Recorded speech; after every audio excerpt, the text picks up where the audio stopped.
Donc on arrive à la partie 4. On va commencer par Q76. Donc la suite UN est définie par cette expression-là. Nous allons essayer de calculer la limite, c'est-à-dire étudier la convergence de UN. Est-ce que cette suite est convergente ou bien est diverge? Donc on va élever au carré. On obtient UN au carré égale à UN plus 1 au carré plus UN moins 1 au carré. D'où on va calculer UN plus 1 au carré.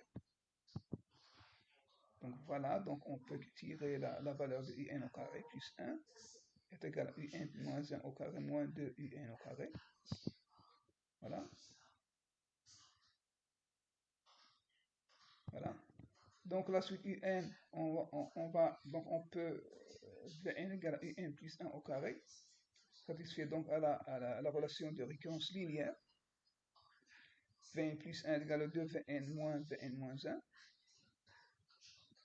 Donc les conditions sur V0, V1, voilà les V0, V1. Donc cette relation est une relation d'équation aux différences finies homogène de second ordre. Voilà, il vérifie cette relation-là. Donc, on peut utiliser l'équation caractéristique. C'est R au carré, donc R au carré, voilà. R au carré, moins 2R, plus 1 égale à 0. C'est-à-dire que R moins 1 au carré égale à 0, c'est-à-dire R égale à 1. Donc, on sait que la solution générale s'écrit donc d'après les équations différentielles, que la solution générale s'écrit alors Vn égale A plus Bn. On va ici déterminer A et B. En utilisant les conditions initiales, donc V0 c'est A plus B fois 0 égale à 0, donc A égale à 0. Et le V1 est égal à A plus B fois 1, donc B égale à 1. Ainsi le Vn égale à N. C'est-à-dire que Un c'est la racine de N. Voilà. Donc la limite tend vers plus l'infini. Donc cette suite-là, elle est divergente. Soit A et B d'une fonction définie par morceau. On va ici étudier les conditions sur A et B pour que f soit dérivable en 0. Calcule la limite à gauche et à droite de 0. Voilà, donc c'est-à-dire que la limite au point 0 moins de f est égale à la limite à gauche de point f. Donc si on va remplacer le défini à gauche, c'est-à-dire que f de x est ax plus b, donc il est négatif, donc ax plus b, voilà, donc on tire la valeur de b. Or, f de x égale à 1, donc b égale à 1. Première condition. Donc, on a trouvé le b. Pour le a, on va utiliser la dérivabilité en 0. Donc, on calcule la dérivée à gauche et à droite de 0. Donc, dérivée à gauche. Voilà, on remplace en f de x. C'est ax plus b, donc moins b.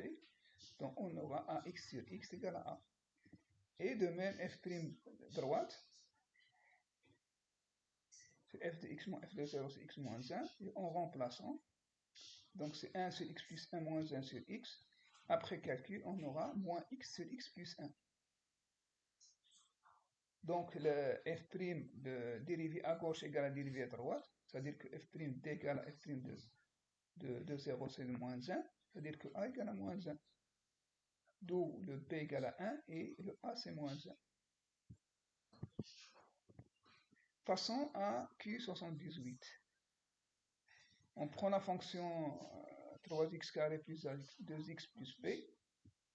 Avec l'intégrale de f de x, elle est négative, inférieure à 2. Alors, quel est le nombre de solutions? F de x égale à 0. Commençons par la première condition.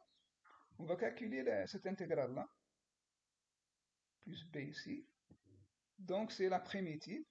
Donc, c'est 3x carré, la primitive de ça, c'est 3x carré. Donc, c'est ça de 2, entre moins 1 et 1. Et la primitive de a et de x, voilà, égale 0. Et la primitive de b égale à 2 plus 2b. En faisant la somme de ça, donc ça, on va détailler les calculs.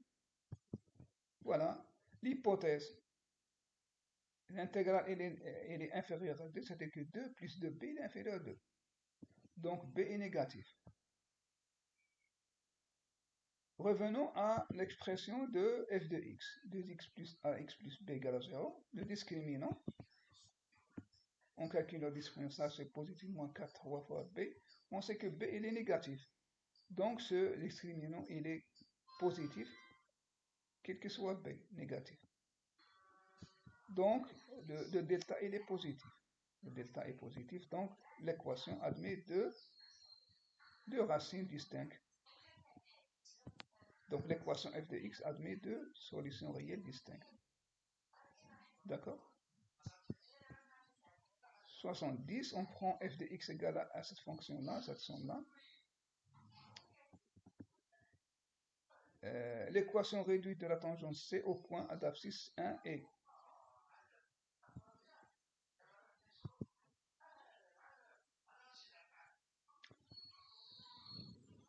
Donc, je vais essayer de faire la solution de Q80. L'équation du second degré en Z est de la forme de ça.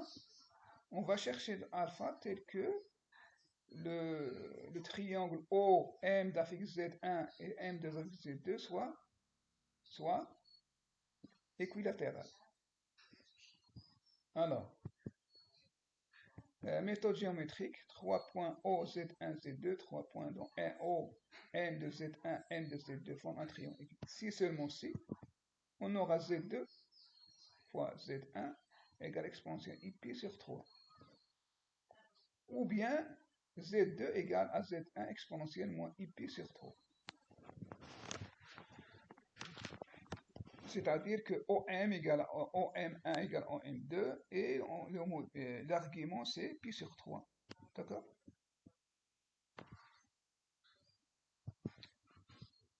Donc, or, Z1 et Z2 sont solutions de l'équation E, donc on aura Z1 plus Z2 c'est sinus 2 alpha et Z1 fois Z2 sinus carré de alpha. Alors, on va supposer que Z2 égale Z1 exponentielle pi sur 3. Alors, en remplaçant Z1 plus Z1 exponentielle pi sur 3, donc Z1 fois 1 plus exponentielle pi sur 3 égale sinus 2 alpha.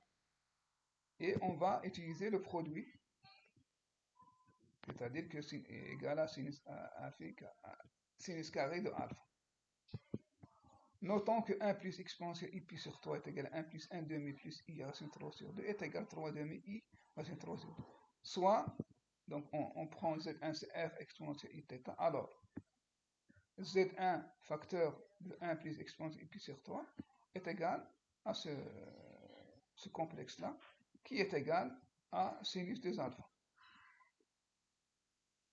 En passant au module, donc le module de ce complexe-là est égal à r racine de 3.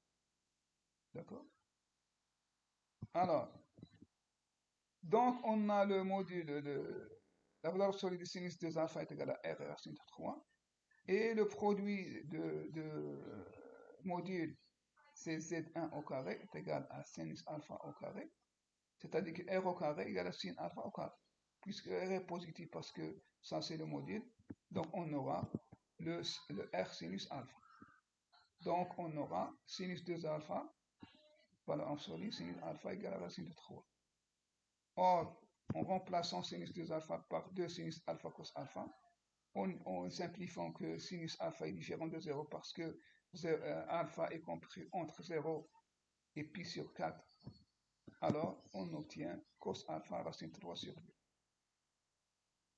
Donc, puisque alpha est compris entre 0 pi sur 2, je vais utiliser la fonction réciproque, c'est-à-dire que alpha c'est égal à pi sur 6. Voilà.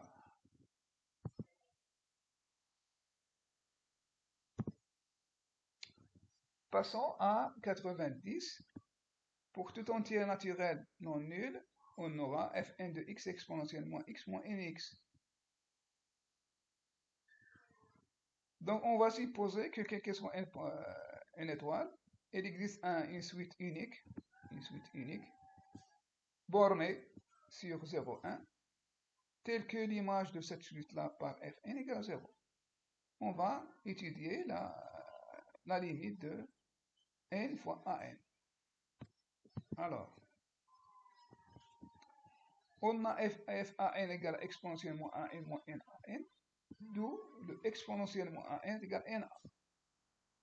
Prenons l'algorithme de deux côtés, je vais composer par ln de x, ça veut dire que moins an égale ln de na est égal à ln de a plus ln de an. Donc, an plus ln de a égale à moins ln de n, posons xn c'est na. Alors, qu'est-ce qu'on va chercher? On va chercher la limite de na de n revient à chercher la limite de xn. D'accord? Prenons l'équation initiale. Exponentielle moins an égale nan implique que an égale à moins n est égal à moins ln de xn. D'accord? Alors, an moins ln de xn et xn égale nan égale à moins n lxn. D'où l'équation xn égale à moins n ln de x. Posons xn égale à y, donc y égale à moins n ln de y, donc y sur ln de y égale à moins n. Revenons à xn égale n exponentielle moins n. On sait que la suite an est bornée sur 0, 1, donc exponentielle moins n est comprise entre moins e, moins 1 et 1. Donc cette suite-là, elle est bornée sur e, moins 1 et 1. La suite an est bornée et est compris entre e, moins 1 et 1, parce que n tend vers plus l'infini. Donc an tend vers 0. C'est-à-dire que exponentielle moins 1 tend vers 1, c'est-à-dire que xn tend vers 1. Alors, c'est-à-dire que limite de n à n égale à 1. Voilà.